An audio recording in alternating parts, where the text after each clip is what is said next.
You're listening to Leading Up with Udemy. This podcast is your guide to developing your skills as an emerging or seasoned leader. I'm Alan Todd, your host and the Vice President of Leadership Development at Udemy. Together, we can work, lead, and live differently to create a better world. This week, for our final episode of Season 5, I'm speaking with Managing Director and Chief Learning Officer of Deloitte Leadership and Human Potential, Neda Schlictman. I love Neda's passion for curiosity and how she fosters it at Deloitte across a massive global organization, and how they're using curiosity to fuel their generative AI ambitions. AI is not going to do the imagination for us. People are inherently better at that than machines, and are connecting with and understanding the variable needs of other people and imagining creative solutions. Neda has decades of experience in learning and development and has made it her priority to help each of Deloitte's employees develop the skills they need to grow professionally at work and be more well-rounded and fulfilled with life. In celebration of International Women's Day and Women's History Month, Neda is here with us today to dig into how Deloitte is approaching the future of work and how aspiring leaders in any field can realize their full potential to get to the next level. Neda, welcome to the podcast. Thank you, Alan. It's a thrill to be here with you, and I appreciate our conversations. Yeah, for sure. So let's get started. Neda, you've been a pioneer in developing people for several decades. You've done a lot of super interesting things at unimaginable scale. So let's just talk first. How did you get into, what drew you to a career in learning and development? I actually began my career as a school teacher. And I think that was just in my DNA to help people grow. And I sort of fell into adult learning, and I really found my space. And I really just wanted to make sure that whatever I was working on really leveraged my skill set and my passions. And when I can help people grow and develop and achieve their aspirations, it's a right fit. And that's how I fell into this. Yeah, and you've done it at a scale that's kind of unimaginable. Is there a life lesson or philosophy on learning that you've developed if you look back over the successes, the challenges? So the life lesson I've learned is put the learner at the center. And if you really can think about that one learner and how are they going to receive it, that will help you create an experience that is just very targeted and personalized. And then we could worry about scale and other things later. Yeah. So you've mentioned the importance of human potential, and that's a big thing at Deloitte. It's something you spend a lot of time on. So can you talk about what is human potential to you and to Deloitte? Yeah, well, it's interesting. Before I get into the definition of human potential, I do want to talk about leaders for a second. When we think about developing leaders, we have to develop the holistic leader. And traditionally, yes, it was focused on developing leaders that can inspire and bring vision forward and align to the organizational needs and market growth. But they also have to think about how they show up for their clients, for their teams, and also individually. And so when we think about human potential, we're thinking about how do we develop that holistic leader outside of the technical space. And so human potential capabilities are really universal and timeless. They're the innate and evolving things that help combine to develop the human-oriented professional. Yeah, I like that. And I think a lot of people that we talk to on the podcast are people that have written very specific books or research or aspects of leadership development. And I would say so much of it is around soft skills and leadership skills and unlocking human potential.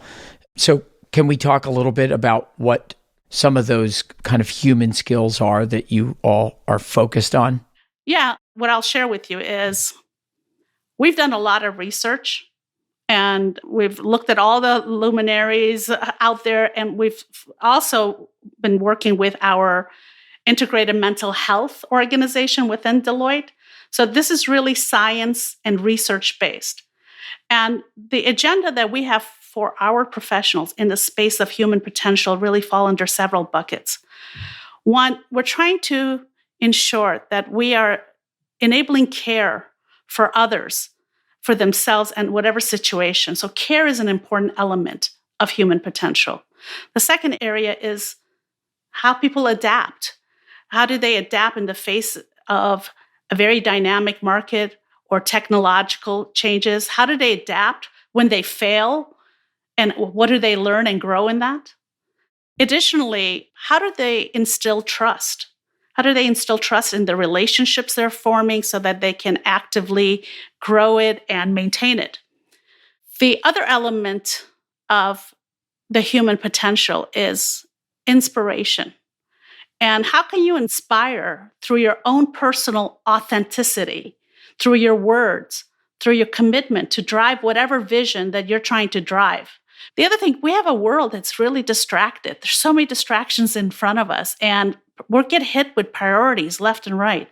So how can we maintain focus on what's really most important? And how do we stay present in what we're doing? And then a couple more things I'll share with you that we're really being intentional about, and that is inclusion and belonging. Because we do know that people that feel connected to an organization will be engaged and they will stay when they can be their true self. And then lastly, with things changing so fast and technology changing so fast, people need to continue to grow their skills. So this innate sense of curiosity to pursue understanding new perspectives so that they can innovate is really important. These are some of the 7 areas we've prioritized. Now, at the end of the day, there are also enduring human capabilities that we have focused on to ensure that our people can thrive in a technological change and uncertainty. Yeah. So, wow, you just covered a whole lot of ground. And so let's see if we can unpack some of these. For example, I'd love to hear, you talked about trust. So we know in research that it's very difficult to build trust, that a majority of employees don't believe that their manager knows how to build trust. Like, it's a huge problem. I talked to somebody yesterday. They said they had huge layoffs, and they said we had a massive trust deficit because of that. So I'm wondering if you have any thoughts on why it's so hard to build trust. Why does it evaporate so fast? What do you do at Deloitte, or how do you think about it and teach people to build trust? Well, trust has several facets. It's just not about your words. There's a lot of action packed into developing trust. One, you build trust with your leader and with each other when there's a demonstration of competence. Are you competent? Are you able to deliver what is needed? That helps to build trust. Another element of building trust is authenticity. Can you be your authentic, transparent self? And sometimes being transparent and authentic doesn't have a good story there because you may have to give some tough messages. But if you're able to be authentic and be as transparent as you can on a consistent basis, it goes a long way to building trust. The other way that people formulate trust is, do they have my best interest in mind? And best interest is also about growth.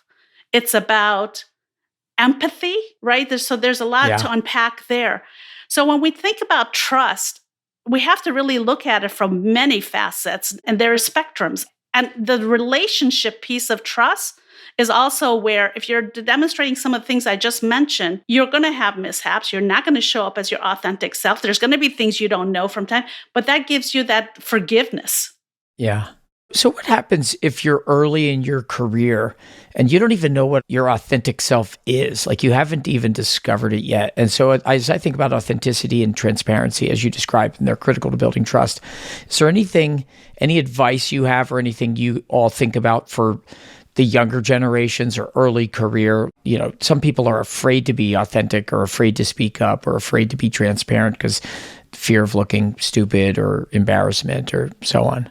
Well, I think first, as an organization, you have to espouse to the value and the philosophy that people need to have a sense of belonging and inclusion. And so, one, at the cultural level, that has to be there. Now, as a young person coming in, If you have to really think about what your authentic self is, you're overthinking it, frankly. Just show Yeah. up. Just show up, make good judgments, but also ask for feedback. But authentic self is very innate, frankly. I don't think it's contrived. And so, for me, for example, my authentic self, God, I'm a straight shooter. Some people are going to love it and some people are not. But that's my authentic self, and I have to stay true to that. I'm a woman from the Middle East. I'm not going to hide that. That's my authentic self. And I'm going to be proud of who I am. And so just show up. And it's really important to be part of an organization where you're culturally fit. Yeah, makes great sense. One topic that I know you love is curiosity. And I think that's kind of the fuel for learning and the fuel for innovation. But I'm wondering, how do you fuel curiosity while not taking your eye off the ball of executing whatever it is you have to do? In other words, how do you balance curiosity and driving forward with stability that you need from getting things done today? Well, at Deloitte, we talk about curiosity as a critical human capability for our professionals. And the way we define it is this desire and thirst for more information leading to an exploratory behavior towards gaining information.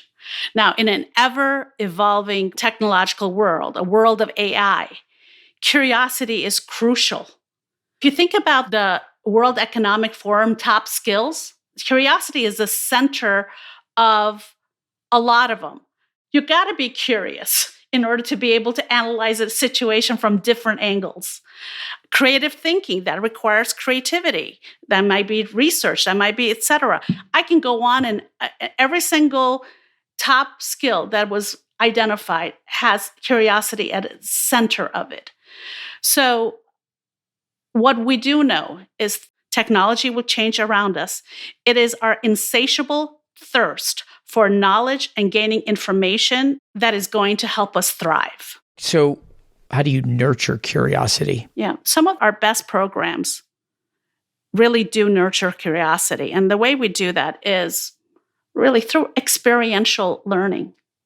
This is not about the person that's in the front of the class imparting knowledge on you where you just absorb, but where it is a facilitated discussion that puts a problem at the center of the cohort that is assembling to learn and saying, pick this apart. How have you tried it, et cetera. So really taking a very Socratic approach to the learning drives curiosity. The other thing with curiosity is we have to put learning in the hands of the learners. So when we think about our learning approaches, not everything needs to be structured. So we have curation systems where they can just go type a question, an issue, and they can learn about it and self-absorb. That is demonstrating curiosity every day in learning. When you're going on Google and researching something, you're being curious. When you're on YouTube and you're looking at recipes, you're being curious. We do this every day. Right. We just have to now make sure that at the workplace, in our conversations, that this is highlighted.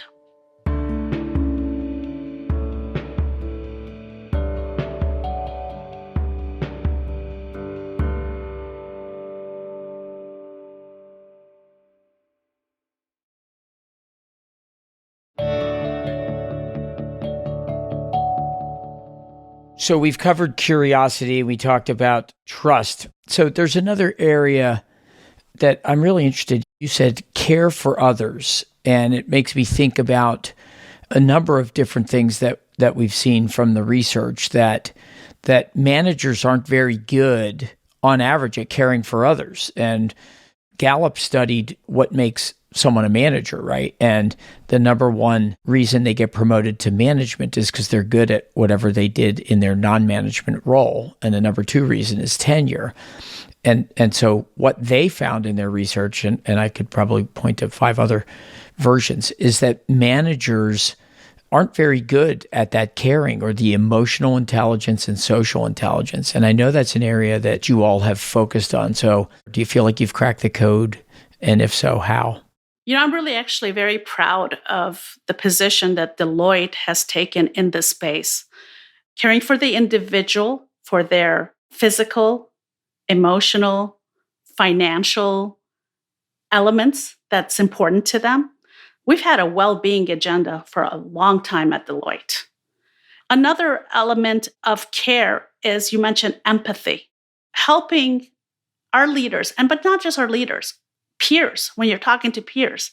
What is that empathy that you demonstrate so the person feels safe, feels this is an environment that they can be accepted, show up at the authentic self? So that's at the heart of care as well. Yeah, I think those are the areas where I think a lot of companies are struggling because they've promoted maybe the wrong people into management, or they haven't invested in developing those critical skills around emotional intelligence and social intelligence and empathy and caring. Correct. There's another element of care. When we look at our millennials and Gen Zs and the studies that we've done there, they really care about purpose. And are we feeding that need as an organization? And so, do we provide them with opportunities to engage in their communities, in their areas of interest? So that's another way that we demonstrate care for them. Yeah, there's pretty good research on Gen Z and millennial wanting meaningful work, and they want to work for a company that has a purpose beyond just making a profit. Can they do meaningful work that's greater than the self? So can you talk a little bit about how Deloitte, how you all are a purpose-driven organization with purpose-driven leaders, and how that purpose manifests in a way that excites and inspires meaningful work for your early career people? Yeah, absolutely. First, I think it's important to note the magnitude of millennials, Gen Zs that we work with at Deloitte. To give you some context, 75% of our US professionals are millennials and Gen Zs. So when we are doing anything at Deloitte, you better believe we really pay attention to the needs, expectations of this generation. But what are we doing from a purpose agenda? We know that this generation that we're talking about make career decisions based on their values and want to be empowered to drive that change in their organizations. And so, one, they find it very helpful that the organization that they work in is really focused on the DEI space. And so one of our core agenda items within our purpose is equity, the outcome of diversity, inclusion, anti-bias actions, where all people have fair access, opportunity, resources, and power to thrive in our organization. The other thing that this generation really cares about is sustainability, climate. And so this is where we're driving positive change through whether it's programs, policies, behaviors, et cetera. As part of our world climate commitment to reduce emissions, we're embedding sustainable operating practices throughout our organization, and not only helping our clients accelerate their low carbon transformation, but also catalyze ecosystems and innovation in a very proactive way. You already touched on this earlier in our conversation. The other thing that this generation cares about is trust. Yeah.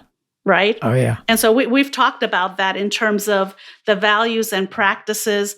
And so we're also trying to make sure that we're embedding this into all of our ethical learnings and practices. Because that not only do we have to be trustworthy for each other, we have to be trustworthy for our clients as well. So those are some of the examples of the purpose pillars that Deloitte has to really address this generation. Is there anything that you've learned about these early career generations, about how they learn? Do they learn different? Do they have different preferences? I know you guys have researched this and studied this, and so I'd love to hear what works or what your research has found. Yeah, absolutely. So we had a Gen Z millennial survey in 2023 where we garnered a lot of this insight from. And one of the things that these individuals want is flexibility. And so what does that mean? They want flexibility in how they learn. So really ensuring that our approach to learning is multifaceted. The days of, okay, we're going to develop a course and it's going to be live, it's gone. Now it's what I would call an omni-channel approach. So if there's something we want to develop for our learners, we're going to make it available in multiple ways: live, virtual, digital, so they can have the flexibility to really learn on their terms. And it's a way of further personalizing, because that's very important to them.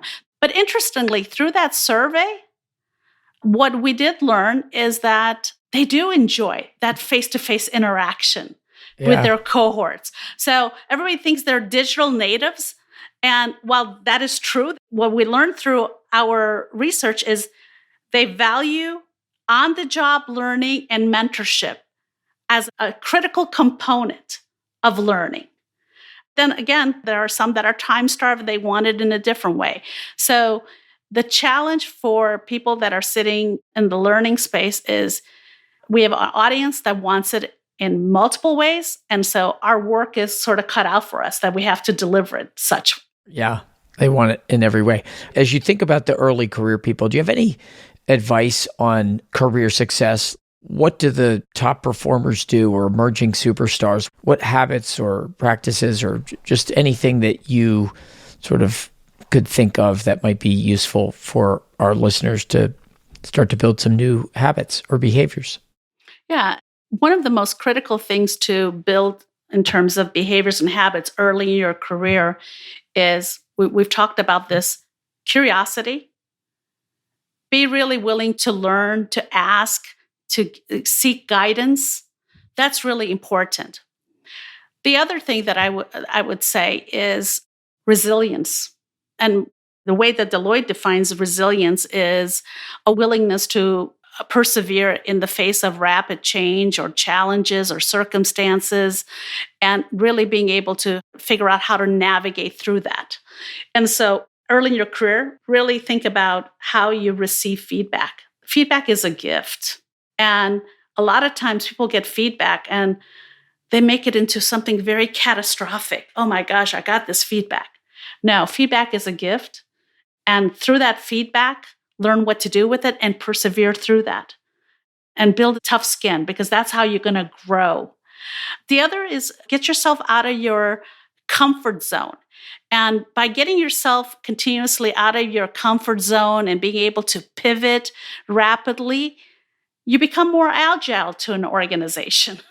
And agility is absolutely crucial in one's success, not just early in career, but throughout one's career.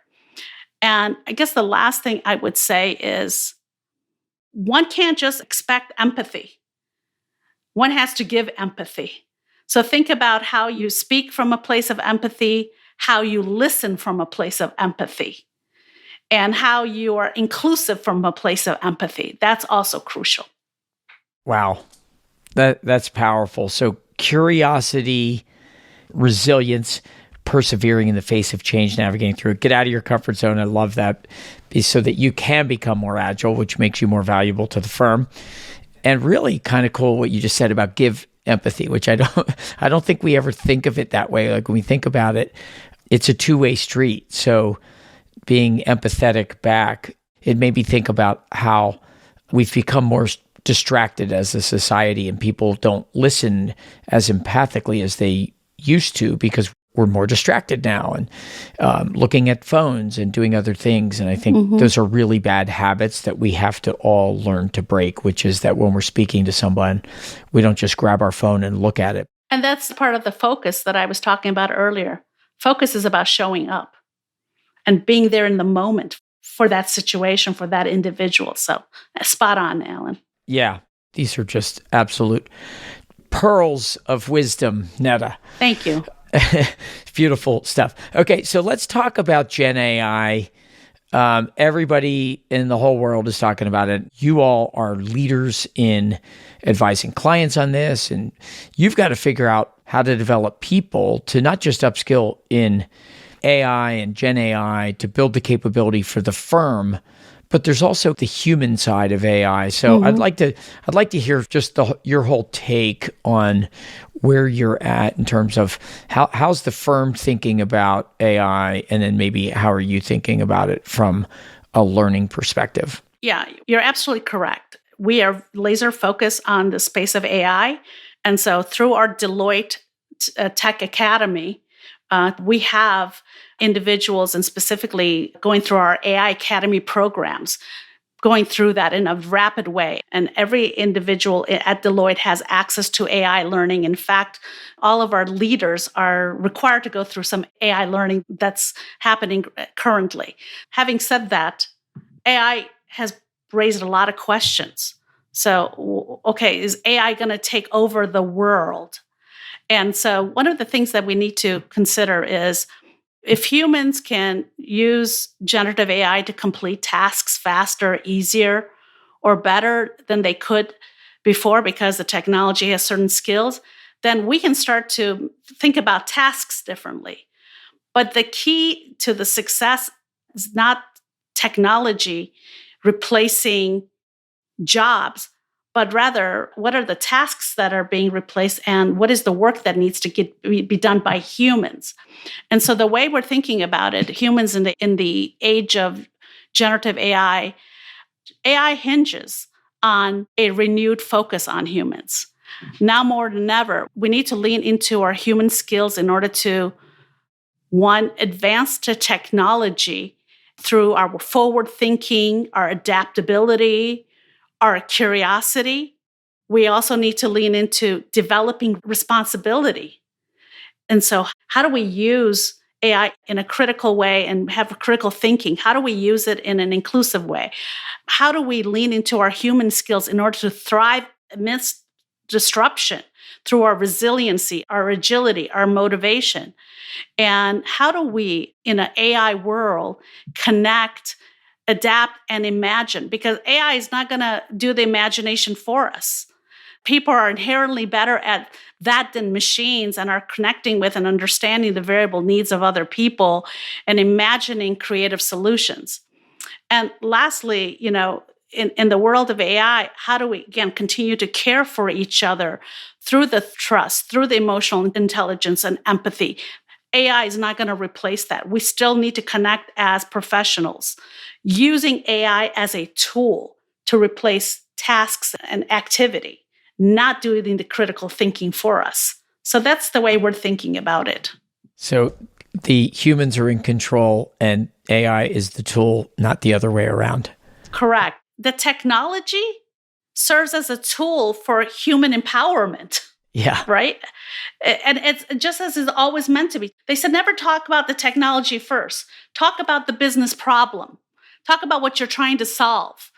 And so I think AI, again, has freaked out people because how rapidly it's expanding and everybody's talking about it. Yep. But we do have to kind of step back and think about the basics a little bit. Think about what we're trying to achieve, what we're trying to solve, how are we trying to help our clients, what am I trying to accomplish, and then how's this technology going to help me? And again, all of that human empowerment is centered around curiosity, asking some really fundamental questions at the beginning. Neda, I think I'm going to wrap it right there because that was a perfect ending and you brought it right back into curiosity. I love it. And so I want to ask my final question so that we ask everybody. Yeah. What are you curious about and learning now? Well, I'm a hands-on learner. So we have now unleashed a bunch of AI tools inside Deloitte to support us in our meeting management, in our project planning, in our work plans, all of that.